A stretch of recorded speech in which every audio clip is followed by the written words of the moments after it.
Let's kick ass. That's good.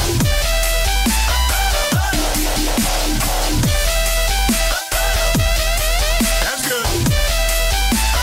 Come on, baby, la, la, la. That's good.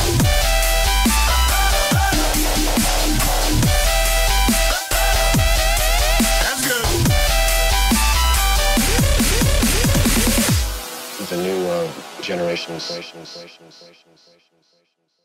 We need less of everything. And that's where a guy like Ron Paul's on the fucking money, man. That bad motherfucker. I love that guy. Oh, he's the best. Because the way he talks is the way, what in my mind is America. What my mind because is, there's an ideal. He believes in personal freedom and responsibility and allowing people to make their own choices. And makes the call on what is really going on and why we're invested in all these different parts of the world and what we're really doing. He's honest about it, and he's saying this is not what America should be all about. And he says that all the time. This is not what this Constitution was supposed to mean. This is not what our founding fathers wanted. This is this is supposed to be the best example possible of what you can do with a society. This is 2011. We've learned from the Greeks. We've learned from the Romans. We learned from everybody. We've got it down. But we don't.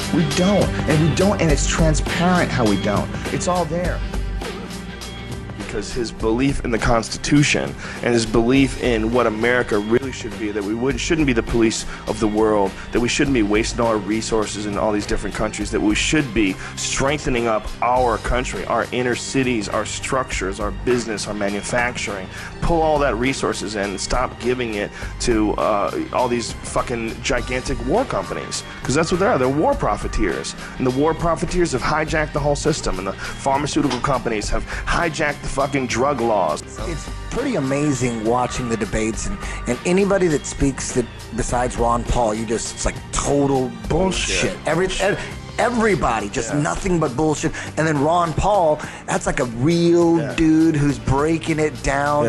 Honestly, he his whole drug policy, that takes big balls to come out like that with his drug policy. You know what I mean? Why do you think the media is ignoring him? Because he's not media-centric. He doesn't do anything that all these giant corporations want. Everything that he says is like utopia, dream state where the military-industrial complex doesn't really have control over Congress and the politicians and everyone at the top of the heap.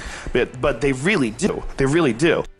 I think he's the only guy that's saying, listen, we need a radical restructuring of our government. And he's absolutely correct. And he is what a real conservative is supposed to be. I mean, he's a real conservative, a fiscal conservative, a social conservative, but he wants people to be able to do whatever they want. He believes in states' rights. He believes that the federal government is completely out of control, that it's too big. He believes that, we have to get rid of the IRS. It's a flawed institution. He believes we have to get rid of the Federal Reserve. He believes all these things that totally make sense. And when he says these things on TV, they laugh and they make it like it's a joke. Like, even though we know that the system is completely unfixable. I mean, if you look at the way it is now, it's a honeycomb of corruption and just bureaucratic BS and red tape, and it's just, God, it's a business. The government is a business, and we need, and the way this world is structured, it's almost like we need that business to keep running in this ridiculous manner in order to keep people working.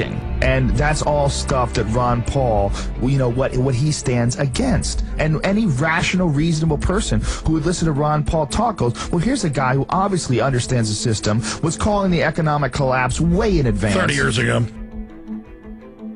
There's a big move for Ron Paul right now, man. He's moving. With this Occupy Wall Street thing, Ron Paul is fucking exploding. Ron Paul is neck and neck with Newt Gingrich right now in the Iowa poll. Right. That is unprecedented. People, they're not expecting this. Did you hear how all these other guys are falling apart? That's the crazy thing about these dummy Republicans. All of them, slowly but surely, are showing that they're morons.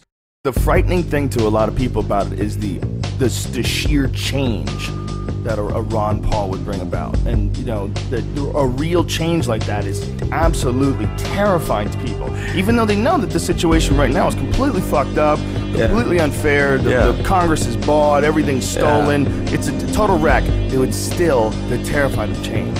They're terrified.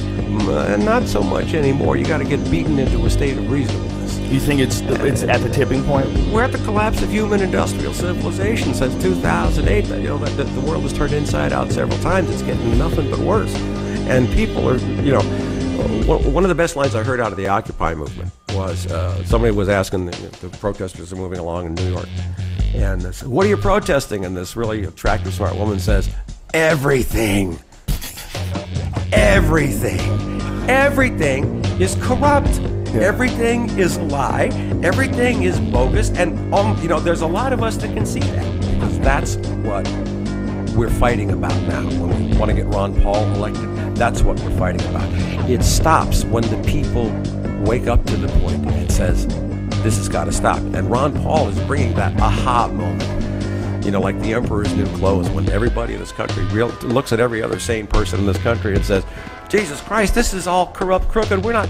And all of a sudden we all see it. When you were on Leno recently with Ron Paul, I saw it was a great segment. I mean, like, ooh. When Ron Paul said, now the White House is trying to tell us that Iran had something to do with 9/11, well, that's what they... And the audience went berserk. Yeah. The collective consciousness in this... They're waking up.